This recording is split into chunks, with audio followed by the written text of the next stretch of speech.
Welcome to Crossing Phase. My name is Matt Hawkins. My friend over here is John Pinna, and we are the Crossing Phase podcast. We're a Christian and a Muslim talk religion and politics, and some assorted other stuff that we're going to throw in the mix because we're interested in it. And at least John has some opinions, and I have some counter opinions, and we'll see where this goes. So we're going to give you a glimpse into what sometimes happens before we press record, and we're just going to banter about what we think we ought to talk about in the podcast. Well, not all of which usually makes the cut. There's not a lot of religion in the news. I mean, with Trump out, it's evangelicals are, running for the hills. They're in their caves, maybe becoming ascetic monks. So we're at this point now where, you guys you're going through a rebrand and trying to figure out how to weed out the Wahhabis in your crew. That we always knew were there. It's just now there's an explicit example Killing me. of the type of nonsense that exists, so you can't run down the street and then open up a whole new church and then say we're attacking the Capitol grounds church now. Can't do that. Even though in evangelicalism with you guys, if you don't like what that guy's saying at the podium, you just go and open up another church with your brother-in-law, take out a loan. That's true.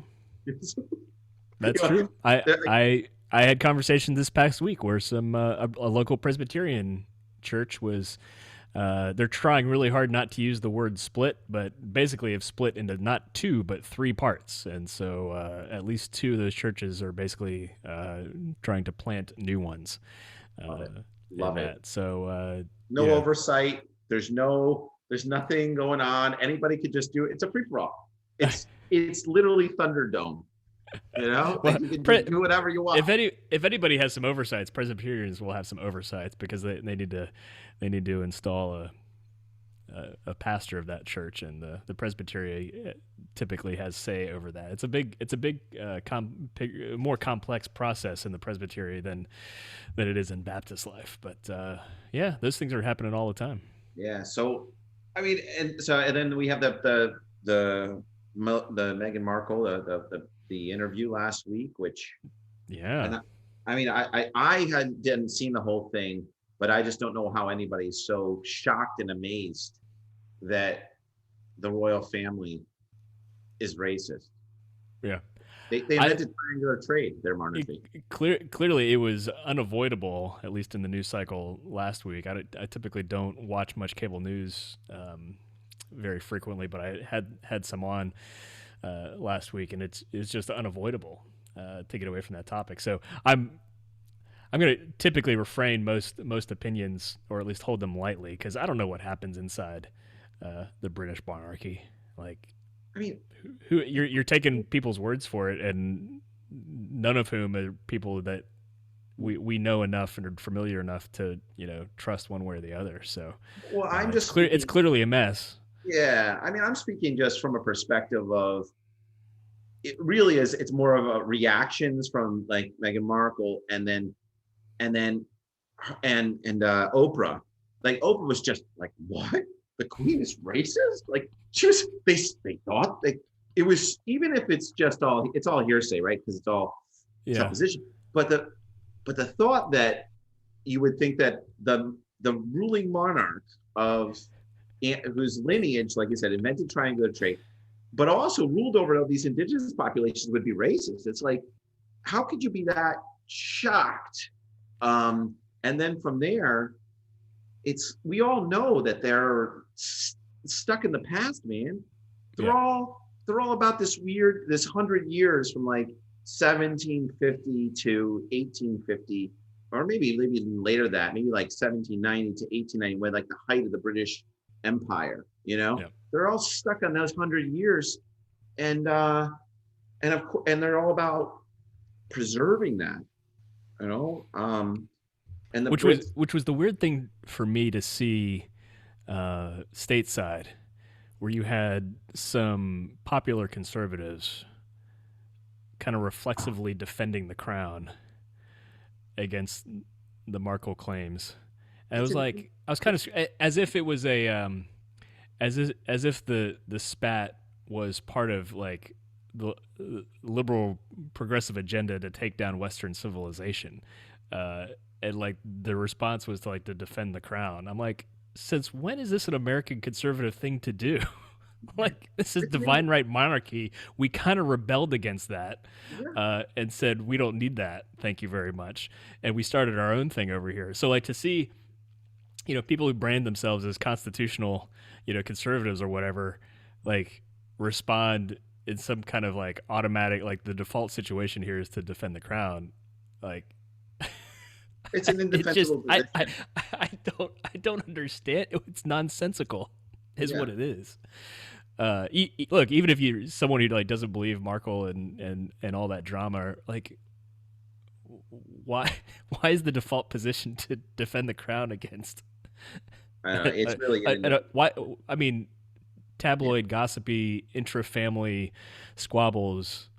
I'm sorry, I have a hard time taking that as an attack on Western civilization. No, it's absolutely not. Are you gearing up for St. Patrick's Day? Are you a face painter? I'm not a face painter. What are you going to do with your daughter? What's the situation there? Are you gonna? Their school does some dress up, so I think we have some kind of St. Patty's Day motif T-shirt that she'll wear.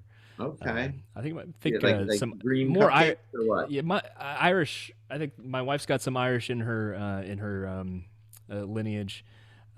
That's a thing, I think. But my lineage is mostly Welsh and Scottish, which we talked about before. But yeah, clearly, Saint Patrick, lauded for his history of probably not introducing Ireland to Christianity, but clearly coming along and encouraging the existing Christians there and kind of amplifying. He was the home runner. Before him, it was kind of like a peppering. But then something he landed, and apparently whatever he did, he must have given out a lot of free keychains because boom, that's it. All right. So and you're ramping up for the 20th? Fast forward March? And then, ramping up for what? The 20th of March? You're ramping up for that? What's the 20th of March? It's Nowruz. That's the Persian New Year. Oh, the Persian New Year. You're all about this. It's a big bonfire. You get to jump over the fire. Really? We get to jump over fires? Yeah.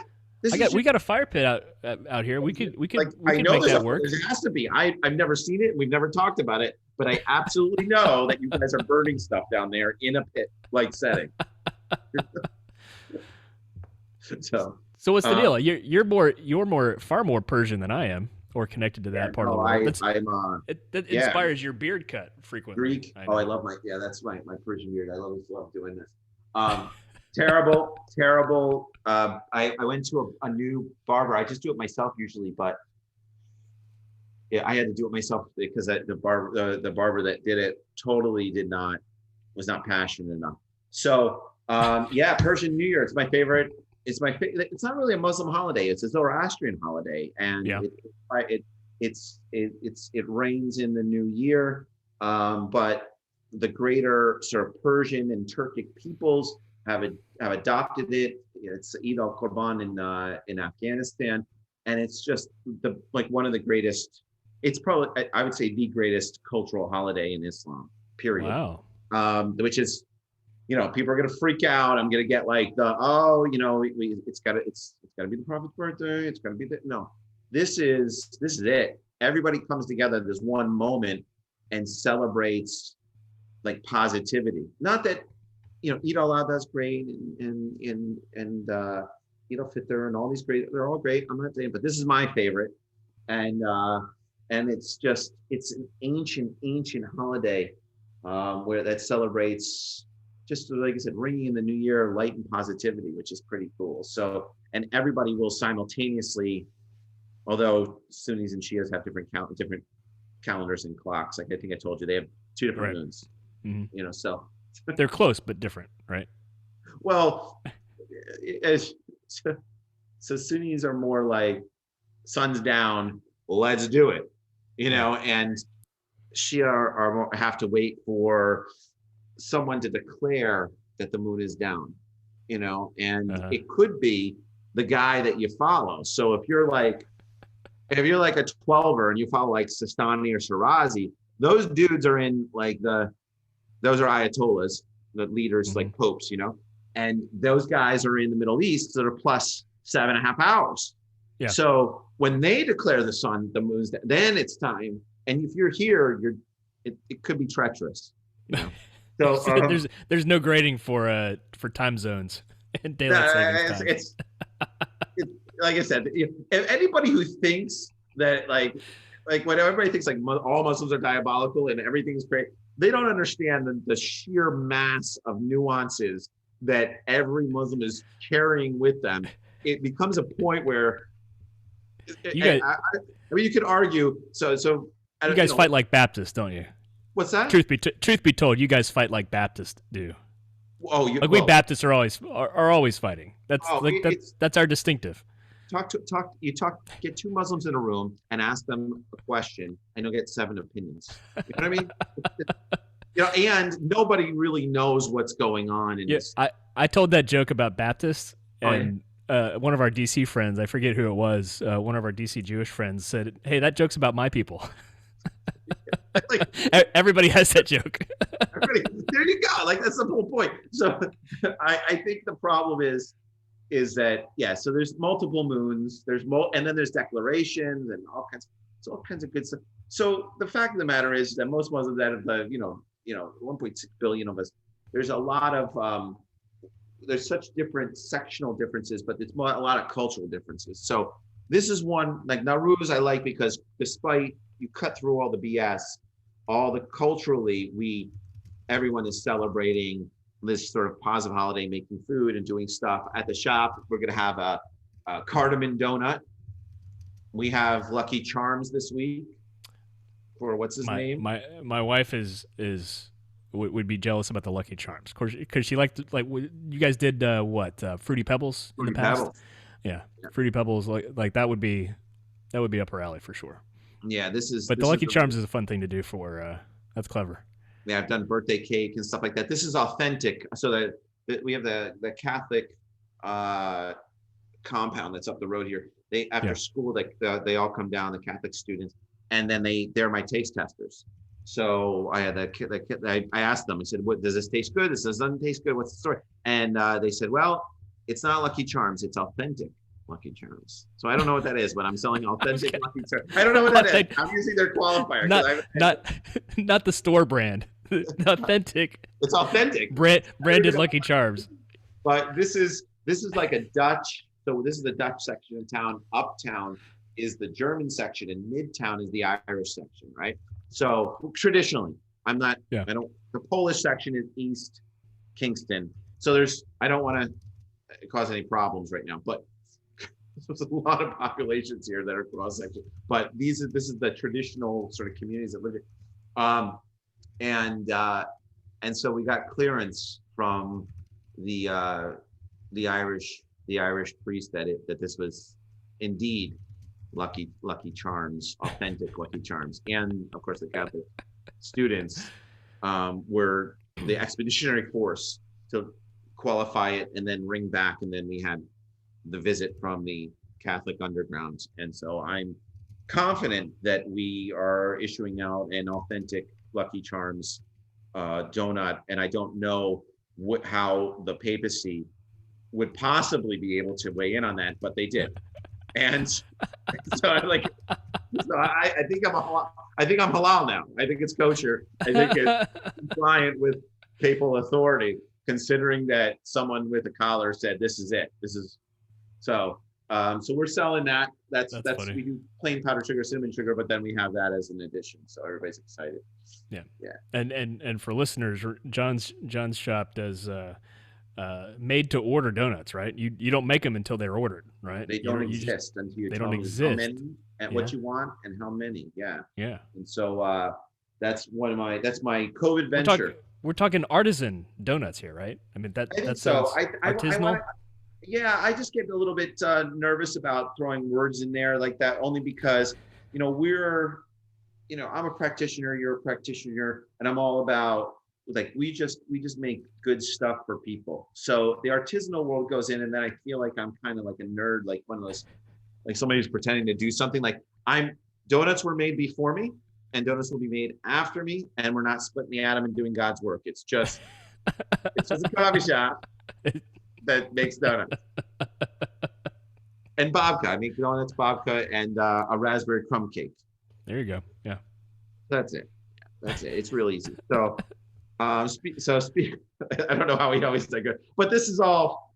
It's all faith driven. Like the papacy had their way in. And let me tell you. So this was terrible. Maybe I'll take a picture of it. So I run into this. I was trying to turn the car around. So I run into this like sort of concrete place that has like all this statues and statuary. And so I see this picture and I go, what are these guys doing to this guy in this statue? And it was like these three guys, and this one guy's had this thing they were holding over this guy. This other guy was on his knees, and this other guy was behind him. And I go, what is it? I turn to my friend. I go, what the hell's going on here? And I go, it looks like this guy. These two guys are attacking this guy. What's going on? And he goes, Jay, it was the when Jesus fell down on the cross, and Simon's there and everybody else, but it was broken, so it looked like an assault. And he goes, that's one of the stations of the cross. I go, it's very horrific to look at. It looks terrible. Have you ever seen that? Have you ever seen stations? No. I mean, it was. So when Jesus falls, he's carrying the cross, right? Right. Yeah. Then he falls. He's on the ground. They make Simon of Cyrene. Yeah, Simon. I mean, I know the story, Yeah. And it's if we look it up, and you look at the imagery. Yeah. Of this thing, it's a terrible thing to run into. It's terrible. I can't pull it up on my screen where you see it. Yeah. If you just look at the Stations of the Cross. Yeah, just Google Simon Jesus and it comes up. It's a very. It's just imagine if there's a picture of, imagine if the cross is broken and these guys are surrounding them. It just looks like, and you don't have any context, and you're driving up to it, it looked like an assault. But the stations are, oh my God. Yeah. What a nightmare. Yeah. Well, you've seen the Passion, right? Yeah, sure. Oh my God. What did you think of the Passion? Are you talking about the Mel Gibson movie? Yeah. Yeah, I thought it was intense. Now, it's been, over a decade since I've seen it, but it was all over American Christendom. Yeah, but you felt like you had to go. Yeah, I think a lot of Christians felt like it was something they needed to do. Now, the Passion, like as a movie, that was a new iteration of it, but we've been going to, Christians in particular, we go to what they call passion plays. Yeah, I remember that. That's right. The Passion comes out of that. I mean, right. So I remember growing up. I mean, my own church did passion plays growing up, and they're to varying degrees, or kind of in varying degrees, very theatrical. Like you get, people who are familiar with, drama and acting and singing and all that kind of stuff, right, heavily involved. I mean, I remember distinctly, I think my church did one like out on the countryside and had a real cross in the ground and everything, lifted the guy up. Like a guy up there. Yeah. So lifted the guy up there, and I mean, I foggy on the details. I was a child, but I remember the guy. He was he's my dad's cardiologist for many years. But when he was younger, I don't know if he was like my age or in his 30s or 40s probably. But yeah, that's the thing. So like seeing the Passion is a pretty super common thing at one level or another, and so to see it on the big screen, with that kind of production and Jim Caviezel, it's a big thing. Have you ever Have you ever done that? You ever carried like the cross across the? You ever done that, or doing the desire to do that? I've seen people that walk around Yeah. doing it.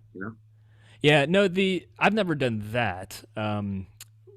They're varying, they're varying practices, and of course, like we all know, our churches are autonomous, and there's a lot of liberty with churches with respect to how they celebrate Easter week. And one of the most profound things that I ever experienced was at my home church in West Virginia. They didn't do the Passion Play or anything, but typically churches will have a Good Friday service. So this is the Friday before Easter. So this is the Good time Friday, right? Yeah, Good Friday. So they're mourning, Jesus' death and his sacrifice on the cross for us. It's an interesting week, right? So it starts out with Palm Sunday, so they greet him like a king, right? Yep. So that's our tradition. Yeah. And then by Wednesday he's betrayed. Thursday he's on trial. Yeah. And then that's it. It is done. Yeah. And then Friday. And so regardless of what you think about, anybody who's crucified, terrible. It can't possibly be it's certainly not comfortable, and most likely it's terrible.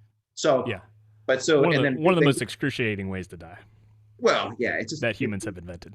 I can't even. So all right, so by Thursday, so greeted by the king, Palm Sunday comes down have you been to Jerusalem?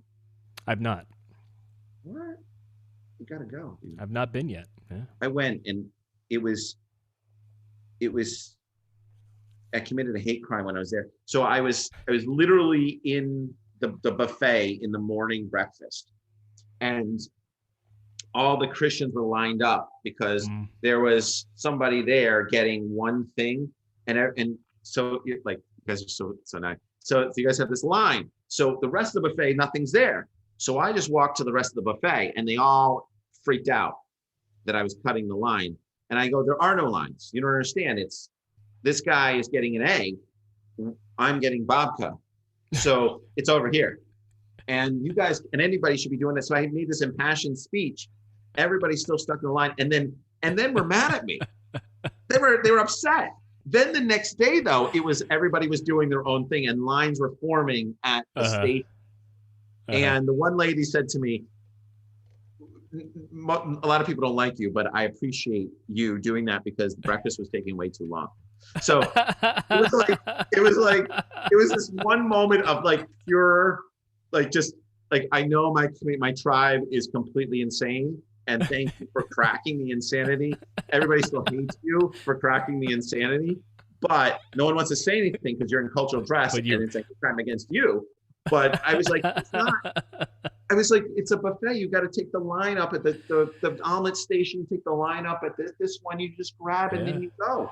Yeah. Hey, we've been church potlucks are part of the deal here, man. And sometimes you gotta. We've witnessed many occasions where people just line up on one side of the table, right? And it takes forever. And we're like, there are two sides to this table. Move. Right. Well, I'm the guy who always starts on the other side of the table. Then I get yelled at, by people. Everybody goes, "There's 2 spoons." If there's 2 spoons on the side, then you got to go. Right? Yeah. And it just is what it is. So let's get this. Anyways, I know because I saw Jesus came down. The Mount of Olives came down. He came on a donkey, right? Comes in, and so these are all profound places, and it was a moment in time, but. So I'm just leading into this so that we, both tribes know what's going on. So Palm Sunday, this is the week before Easter. Palm Sunday, greeted like a king, comes down, and then all the events transpire. Wednesday, I think, is when he's sort of given up by Judas, right? And then the trial happens Thursday-ish, and then because it happens at night, and then he ends up going through the stations, and Hazadisa, or Jesus is crucified. Hazadisa, we're not making any theological arguments right now. And then Sunday, Easter, and then Good Friday is when he passes away. And then, but if it's Friday, Saturday, Sunday, is Friday counts as the day? Because it's 3 days, I thought. Yeah, 3 days. Yeah. So Friday, Saturday, Sunday. Yeah. Okay, and then Saturday, Sunday is Easter Sunday, Yeah, and correct. that's okay. So, all right, Yeah, are and we gonna crack the egg on whether on the connection with the Easter Bunny or no? well, you know, Are we? it's funny. It's a diversion, but I actually growing up, I had we had a little book. It was a book called Easter Bunny. Are you for real? And Yeah. it kind of told the story of kind of how I'm foggy on it, frankly, but I remember it kind of explained the story of how the Easter Bunny thing kind of came out of practices of the Easter tradition It's coming out of fluffy. It's Christianity. white. It's happy. Yeah, yeah. I mean, Summery. all the spring related Yeah, it's summery. motif. It's I Yeah. mean, it really is connected to new life. I mean, there's a reason we have Easter in the springtime, because it's associated with new birth and new life and all the things that come with life, because we believe Right. that Christ resurrected from the dead. So I'll just say the crucifixion. To get a little theological, we believe that Christ's sacrifice was an atonement for our sins, right? And Right. so that his death on the cross is should have been ours, or it's what we deserve in light of our breach of God's authority and our desire to do it our own way, basically. But I'll have to say, so an expression of one way we explored that in my church growing up. I think this only happened one time, but again, the context for Good Friday services are very solemn, very kind of quiet, typically dark, sometimes candlelight. Huh. And compared to Easter Sunday morning service, where everything again it's more celebratory, right? Yeah. It's more celebratory. There's sunlight, spring, and so there's intentionally a contrast between the tone of those celebrations. So Good Friday is very, and often what happens is it's usually about like an hour service. Typically, I don't know. I mean, I don't know what a lot of main lines and Catholic churches do, but typically in Baptist, evangelical services, they're typically like 1 hour, but they're very quiet, somber. Often there's not really like there's not a lengthy sermon. There might be like a short, what they call a homily, and or like a Did you give up devotional, and there'll be some time for prayer, and whatever songs are our song are typically pretty mellow and kind of focused on the atonement and the cross. The one expression of that was that our church brought in a full, what would have been a full sized kind of cross, real wood, rough, and they distributed at the doorway little iron nails. Oh, the nails. Yeah. To everybody. And so, and what you did was, and again, it was optional. No one's required to do it. And there's always communion, so we'd take the Lord's Supper with the bread and the grape juice in this context. But you would go up, and if you wanted to, and basically hit your nail into the wood. To kind of underscore the fact that, or our theological understanding that basically we've all participated through our sin in what was necessary for Christ to redeem us all, and right. So it's because of a very personal kind of experiential kind of ritual that we did one time. So now I'm not up on the. I was young at the time. I don't know how old I was. Probably adolescent, because I remember being able to swing a hammer.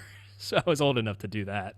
But it's a pretty profound, somber, pretty emotional experience to participate in something like that. And you didn't give up anything for Lent? No. No. No. All right.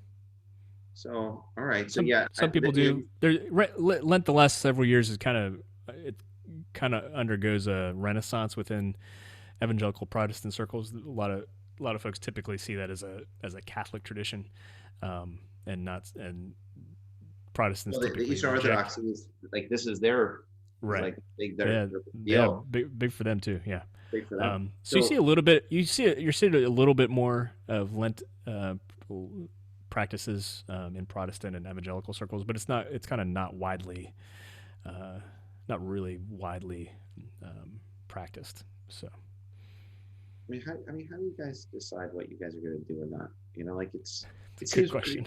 Like, it just seems completely like up for grabs. Like, it's like, well, you want to know what? these guys do that. We do what we want. We're, open up our own churches.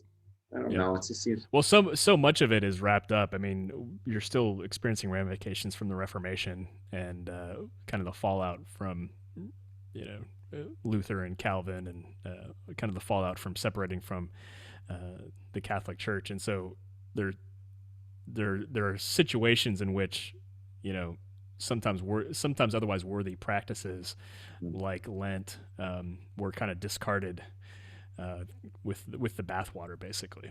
Right. Okay. So, all right. So Easter's coming up. Now Rosa's coming up. We're in the middle of St. Patrick's week. So we're covered all that business. So we're talking about, what about the Pope?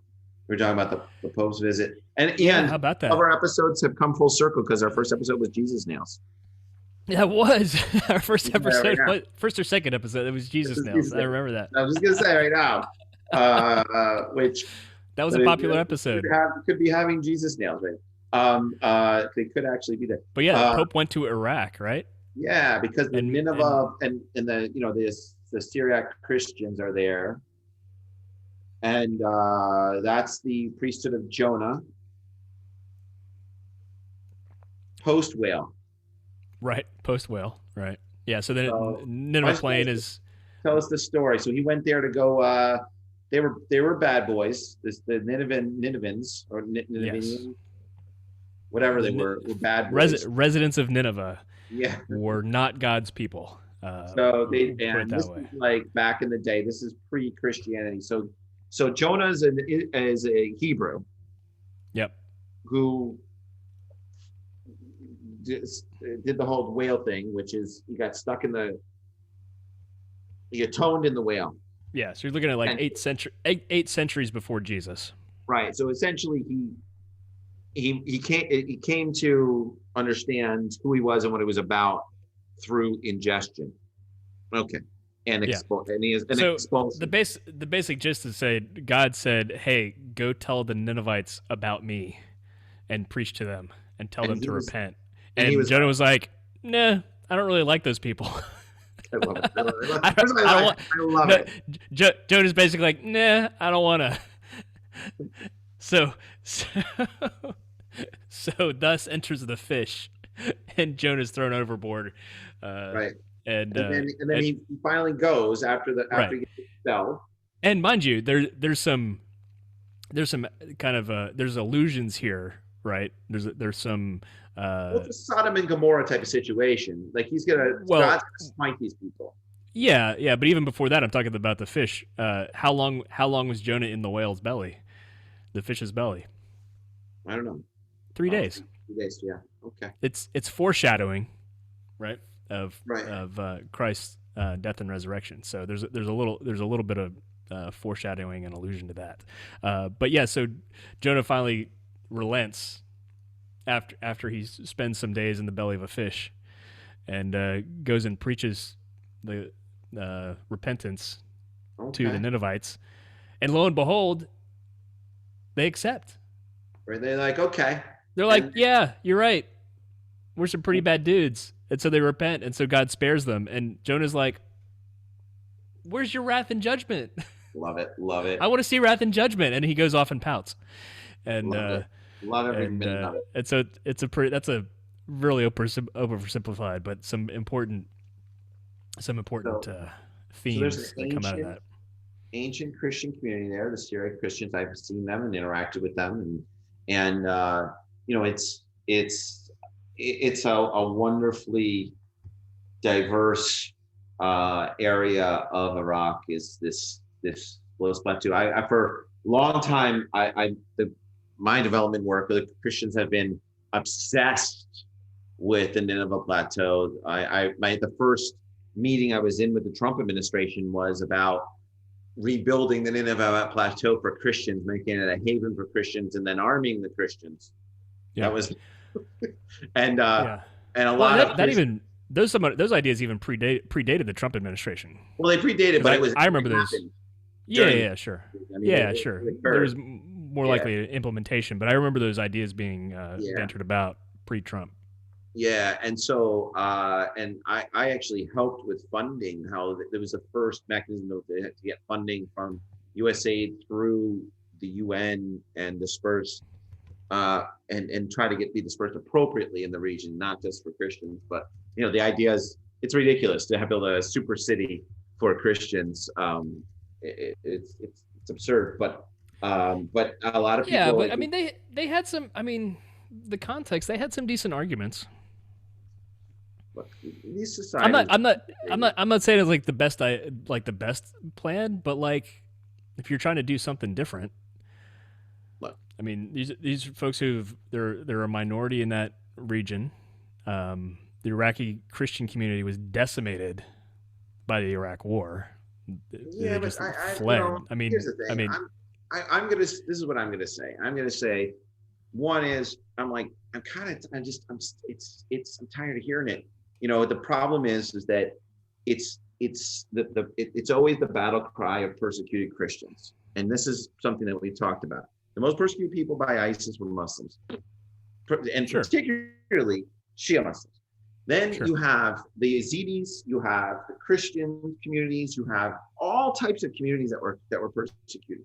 So the problem is that when you single out one group, it causes more problems. And when you try to viciously rearrange the Middle East to fit who you're favoring, it causes you're basically emboldening one particular population. I mean, most of the communities that are there that are persecuted minorities that are not Christian know that they have to do business with the Christians and make sure that the Christians get the lion's share so they can get a little bit. And these are a perfect example of this.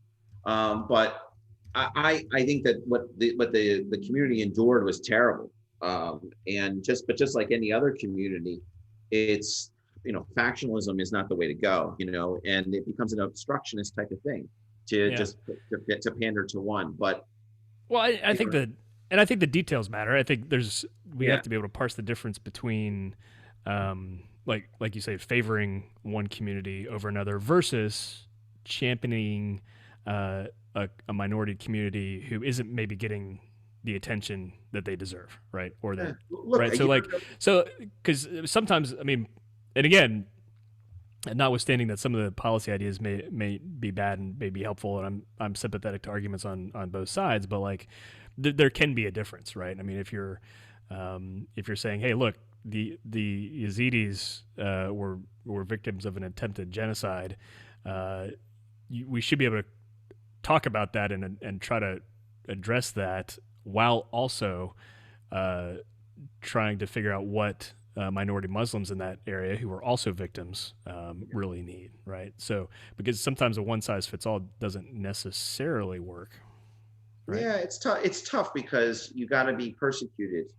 That's the thing. Even if it's tough to be in charge of the world, right, and be the head type, and at the top of this thing, and then on top of that, you guys got to be persecuted at the same time. So you got to find.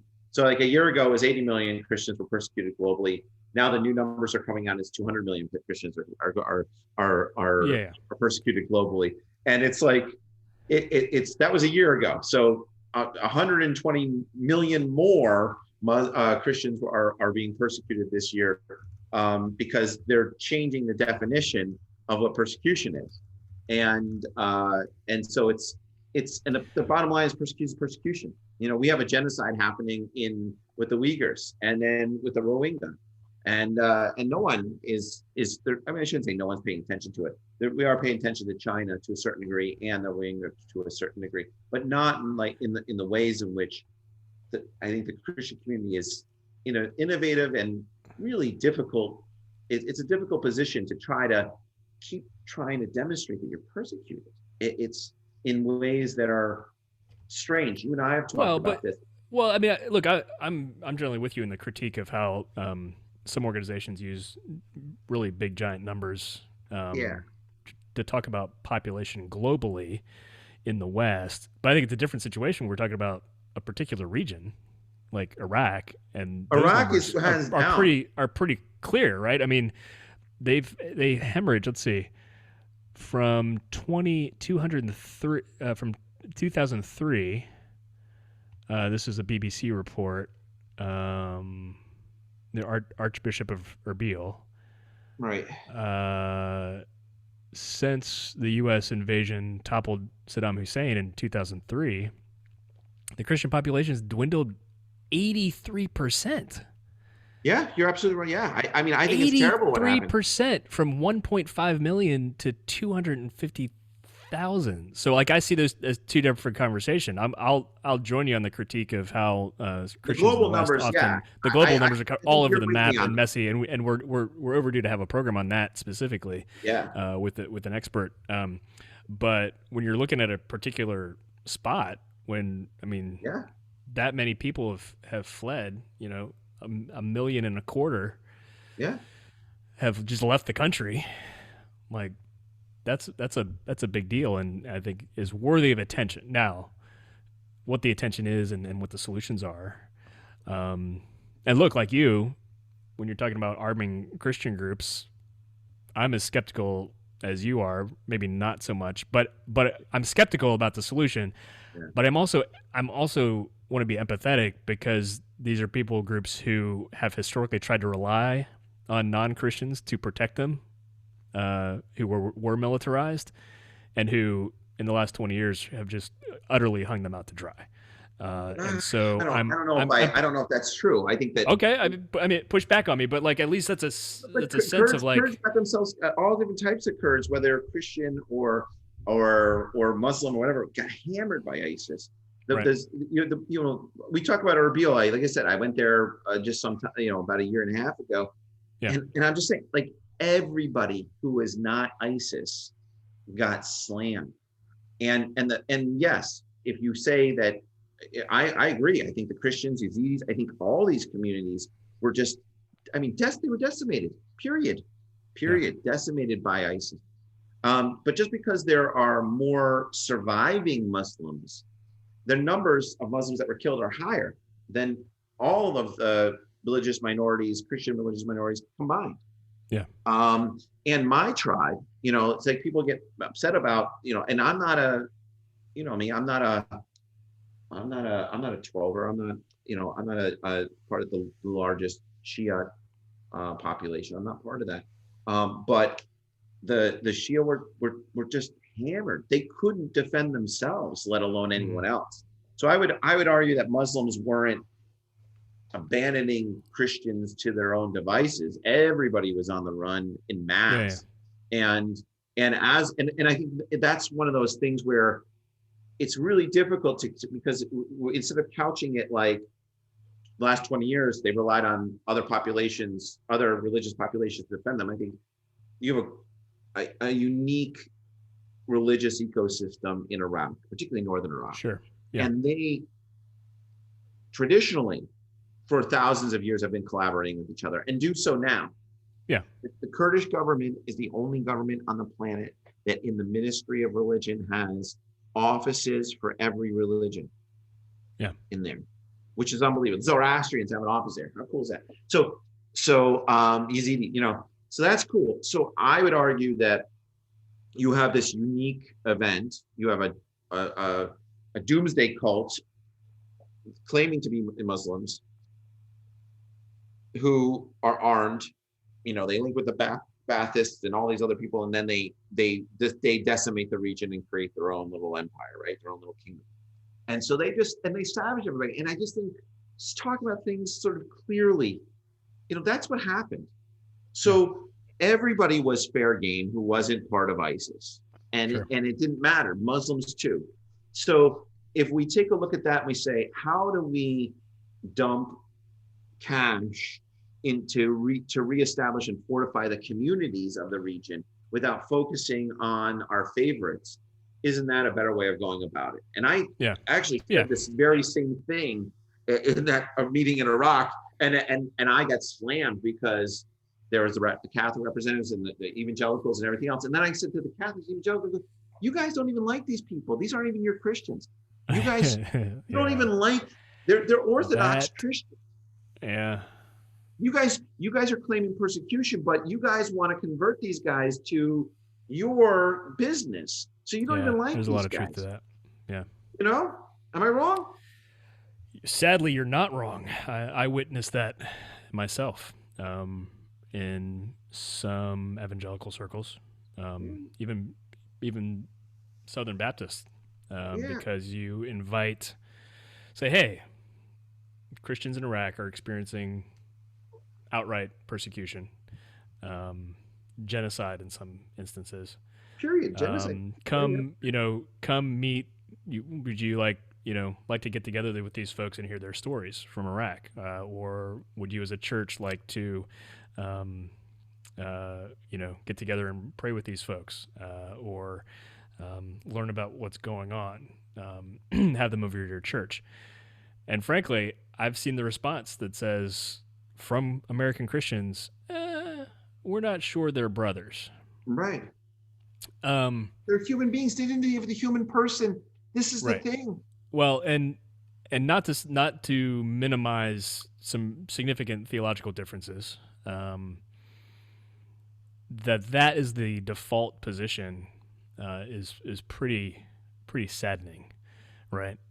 Because we can have our conversations about what salvation means and what is happening and what are we doing when we pray, and what they call it, the salvation thing is the soteriology. That's the subject matter, and certainly church structure and church authority. Like, we have those disagreements, but like, for me, the basis is these folks are suffering because they bear the name of Christ, and let's start there and be a little more empathetic, I think. One step better than you. These people are just suffering. It doesn't matter about Christ. Yeah. It's irrelevant. Well, but it does in this instance. It does for this matter when we're talking about intra-Christian relationships. Okay, so like Christians, you're supposed to help everybody.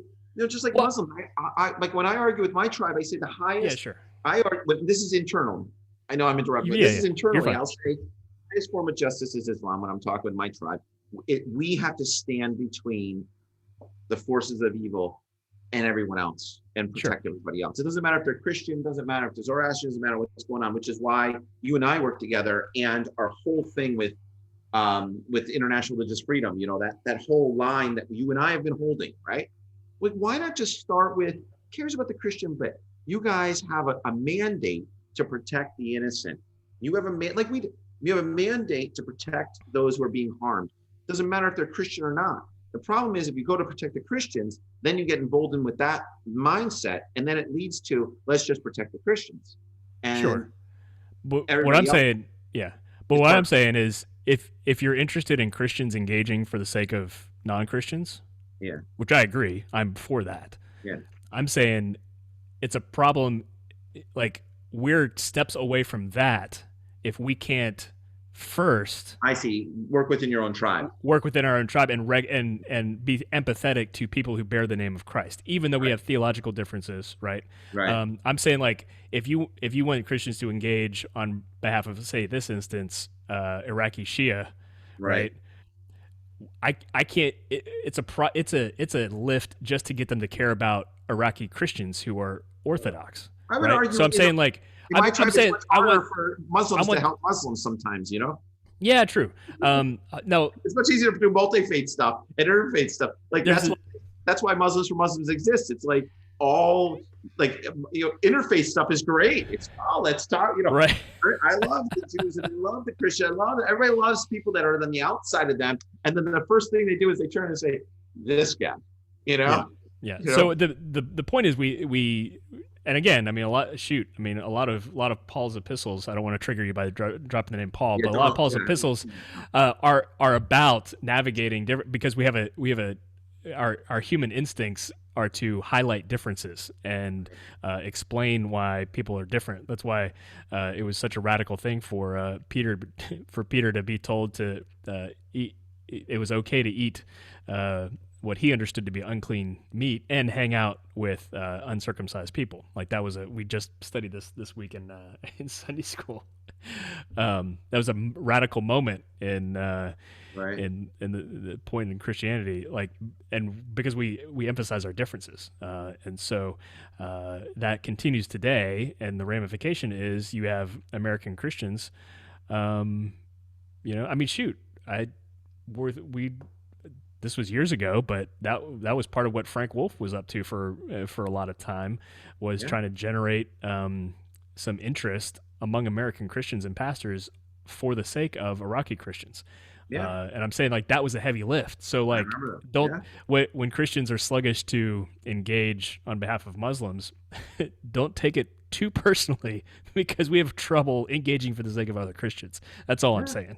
Well, and within your own communities. I mean, like our community, it's so difficult just to motivate people, because they're not of the same theological beliefs. Right. And like I said, it's in the Muslim community. I always find it very incidental, but it's like, but and once you get talking with people or get people talking, it washes away. But the sectarian issues, but some people are, they're stuck in that world. But I understand what you're saying. So here, which is why MPRM exists. MPRM is to engage internally. It's 80% intra-faith and 20% interfaith, because it's so important for us to be talking about whatever those issues are, so that we can be unified in professing what we need to do as individuals to help push the dignity of the human person. So, but I don't know. I know we've gone a half hour. You're probably This is a show.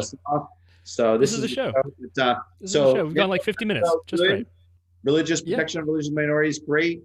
We've tackled the Pope's visit. We really didn't tackle the Pope's visit, but we didn't talk about a moment in time for a religious leader of any sort to meet with, to go to that region, and we met with the Sistani, which is great, to interact with one of the top Shia clerics in the region, who's really on par, can go toe to toe, is the equivalent of a pope, but we should, we'll continue the show. I think we always show about Johnny P's origins, and then we got to talk a little bit about that. But in the meantime, I appreciate you taking the time and spending this moment to go back and forth. Thank you, sir. Enjoy those St. Patty Day donuts with Lucky Charms. Lucky Charms, I'm sure we're gonna get a like from your wife on the Insta. we definitely got to see the pictures of the Lucky Charms donuts. Should be on there, so we'll see. Yeah. All right, man. Thanks, bud.